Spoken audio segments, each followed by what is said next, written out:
Good morning, and thank you very much to Dermot, Tony and Ivan for the invitation to speak here today. This is just my financial disclosure slide. I've had research grants to investigate epidemiology of HPV and head and neck cancer, but none of those have been from commercial companies. So my job, as Tony said, is to set the scene a little bit. So I'm going to talk to you very briefly about what the sources of data are on head and neck cancer on this island. Then I'll talk a bit about the burden of head and neck cancer in Ireland, touching on incidence, survival and mortality.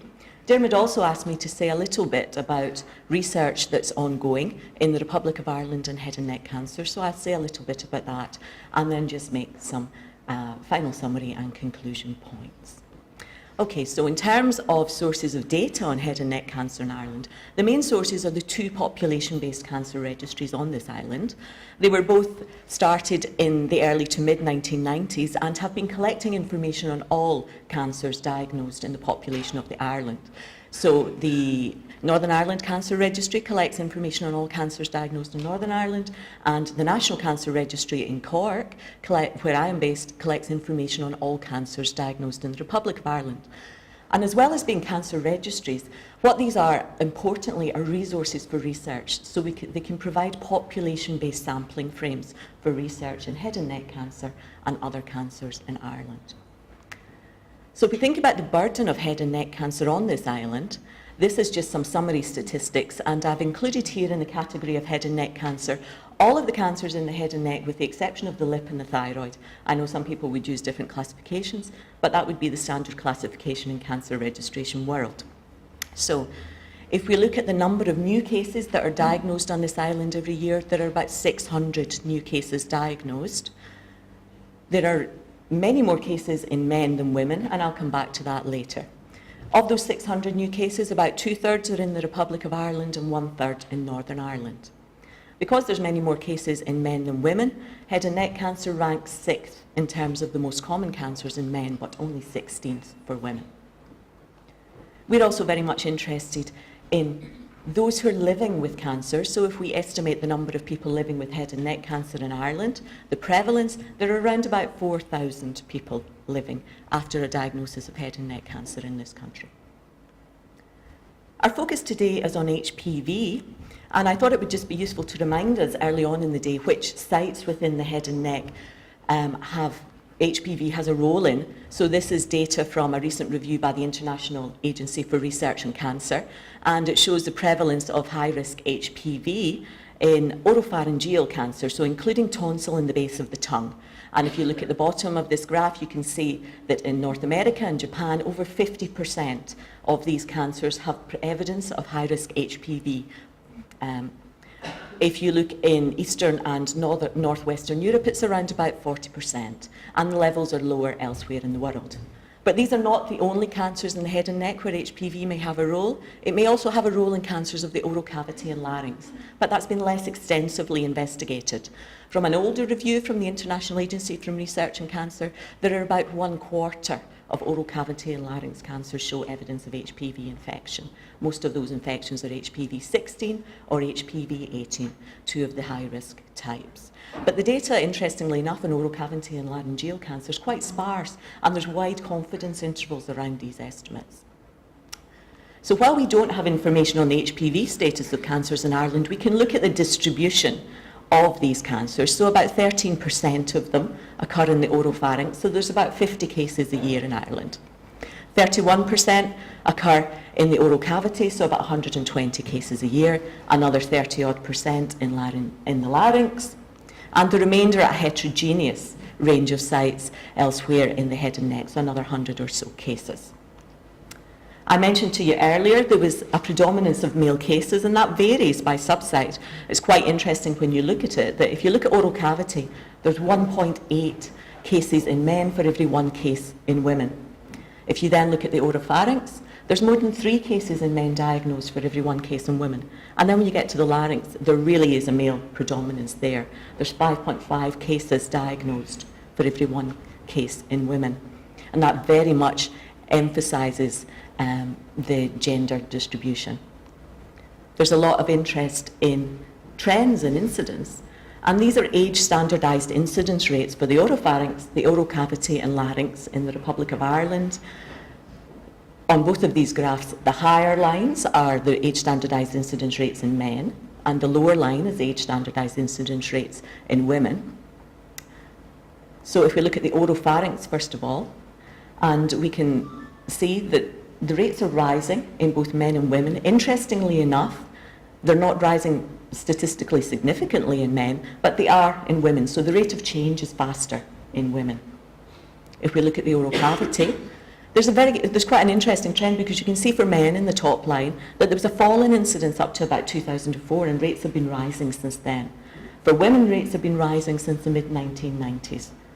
And for larynx, the incidence is pretty flat over time. And these trends, Michael's going to unpick a little bit more and put them in an international context after me. Now I just want to say something a little bit about how head and neck cancer varies within this island. So these are just two graphs talking about the socioeconomic distribution of head and neck cancer. And what we did is we took all head and neck cancers combined, and we looked at them according to the level of unemployment in the area in which the person lived at the time of diagnosis. So that gives us a marker of socioeconomic status, because we don't have any individual level markers of socioeconomic status like income or education in the registry. So we have to base our analysis on area-based measures. So across the bottom of these two graphs, you can see the level of unemployment in the areas organised from the lowest on the left-hand side to the highest. And for both women and for men, you can see the incidence increases with increasing level of unemployment or decreasing socioeconomic status. And when you look at the group with the highest level of unemployment, there's 50% higher risk of head and neck cancer in women in that area compared to women resident in areas with lowest unemployment, and 40% higher incidence of head and neck cancer in men in areas of highest unemployment. There are also urban-rural variations in head and neck cancer. So even if we adjust for socioeconomic status, then there's a significantly higher risk of head and neck cancer, being diagnosed with head and neck cancer, if you live in an urban compared to a rural area. So this is not a socioeconomic distribution because we've adjusted for that. So there's something else going on in the urban areas where we've got higher risks. So 30% higher risk in women who are in urban areas compared to women who live in rural areas, and 50% higher risk in men in urban areas compared to men who live in rural areas. The next thing I'm going to show you are some cancer maps, and I love showing those to people because we just don't know what explains these distributions. On the left-hand side is the cancer map for women for head and neck cancer, and the right-hand side for men. And just to orientate you, because I'm conscious that people can't read the scales, the two boxes that are blown out, the top box in each of them is the distribution within Belfast, and the bottom box is the distribution within Dublin. And the areas that are the darkest green have the lowest risk of head and neck cancer. And then the areas that are white have an intermediate risk, and the areas that are purple have the highest risk. So you can see there's quite different distributions in men and women. So if we look at the women, we've got an area, a band of higher risk in the north of the Republic going into Northern Ireland, and then up in the corner in Donegal, and a little bit down in the west. You know, I was just wondering if that pointer would work here. So just down here. And then if we look at men, we've got a kind of spattering of areas of higher risk, and very intriguingly, quite a lot of them along this western seaboard. And I'm really intrigued as to what could possibly be the explanation for those patterns. So if anybody has any bright ideas, I'd be more than delighted to discuss them with them. What I want to move on to do now is just talk a little bit about survival. This is data from population-based cancer registries across Europe, and it's 5-year relative survival for all head and neck cancers. And the countries are organised from those with the highest survival rates. So up here with the Netherlands and some of the Nordic countries, where 5-year relative survival is 50%. Down here to some of the Eastern European countries, where we're talking 20 to 30%. The European average is in the middle there. And you can see that for the Republic of Ireland and Northern Ireland, both of those have survival rates that are lower than the European average. Now, of course, this is for all head and neck cancers combined, so there's different things going on with survival for different sites. And these are 5-year cause-specific survival rates for different sites within the head and neck. So if we look at laryngeal cancer at the bottom, 5-year survival of about 60%. If we're looking in the oral cavity, most of the sites within the oral cavity, 5-year survival in the population level is about 50%, with the exception of the other mouth and pharynx, and they're quite an ill-defined group of cancers. And then for the oropharynx, we have quite a lot of variation. Base of tongue, 5-year survival, 38%, tonsil, 54%, oropharynx, 33%. What's striking is when you look at time trends in survival, unlike most other cancers, there's actually being very little in terms of an increase in survival over time in head and neck cancer, other than for cancers of the pharynx. So many of the other cancers' survival is not increasing particularly over time. One of our areas of interest is looking at predictors of survival. So we've looked at patient-level factors and whether they predict survival after you have adjusted for clinical variables. So if you adjust for site and for grade and for stage, and also for age, we look to see whether socioeconomic status, this time measured in terms of deprivation, and whether smoking status at diagnosis were associated with survival, and both of them were. So if we look at deprivation, first of all, those who live in the most deprived areas have a 20 to 25% increased risk of dying from head and neck cancer, compared to those who live in the most affluent areas. So that's adjusting for their site of cancer, their grade, their stage, and their age. So there's something else going on there in terms of what it is about deprivation that's driving survival.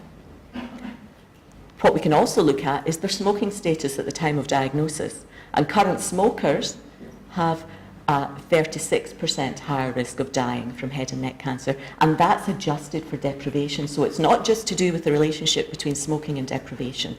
These are both independent prognostic factors. And it suggests that there's quite a lot at the patient level that is important in terms of influencing survival. So I now just want to say a little bit about mortality. These are figures on numbers of deaths from head and neck cancer. And in the mortality statistics, we've got 2 categories. We've got lip, oral cavity and pharynx, and we've got larynx cancer. So these are average numbers of deaths per year in the Republic of Ireland. So there's less than 200 deaths per year from head and neck cancer in the Republic of Ireland, the majority of them in men. That's a pattern. Now, what's interesting and what's quite positive is when you look at the patterns over time. This is mortality rates, age-standardised mortality rates from 1950 right up to 2010. This top line here is the age-standardised mortality rate of lip, oral cavity and pharynx in men, and the pale green line the same in women. Then this purple line in larynx in men, and the pale lilac line, larynx in women. And you can see in all 4 groups, there's been a steady decline in the age-standardised mortality rates, and that's a very positive story. So as we're at 2010, in terms of numbers of deaths, as I said to you, we now have less than 200 deaths per year in this country from head and neck cancer. So that's been a quick gallop through the epidemiology of head and neck cancer in Ireland, and as I say, Michael will pick up on some of those trends after in the presentation after me. I just want to spend a couple of moments saying something about head and neck cancer research in the Republic of Ireland and talk about 2 studies, the SUN study and a new study on the epidemiology of HPV infection in head and neck cancer. So the SUN study is a piece of research that we've been carrying out for a number of years at the National Cancer Registry, where we've been looking at support needs of head and neck cancer survivors and their caregivers. So what we've been doing is looking at people once they've completed their primary treatment and over time afterwards to see what kind of support, outstanding support needs they have. And we're about 2/3 of the way through this study. And we found that there's significant unmet support needs in a range of different domains. So both patients and caregivers have unmet support needs around about information, around about emotional and psychological issues, around about medical matters, and about financial and social issues. And what's interesting is that you might expect a priori that these support needs would be very high shortly after diagnosis and decline over time, and in fact they don't. So for people can have new support needs at any time across the survivorship trajectory. And interestingly enough, there's significant system-related and patient-related barriers to meeting those needs. Now, in that study, we haven't focused on HPV and head and neck cancer. There's very low levels of awareness, I think, generally amongst the patient population about the potential role of HPV in head and neck cancer.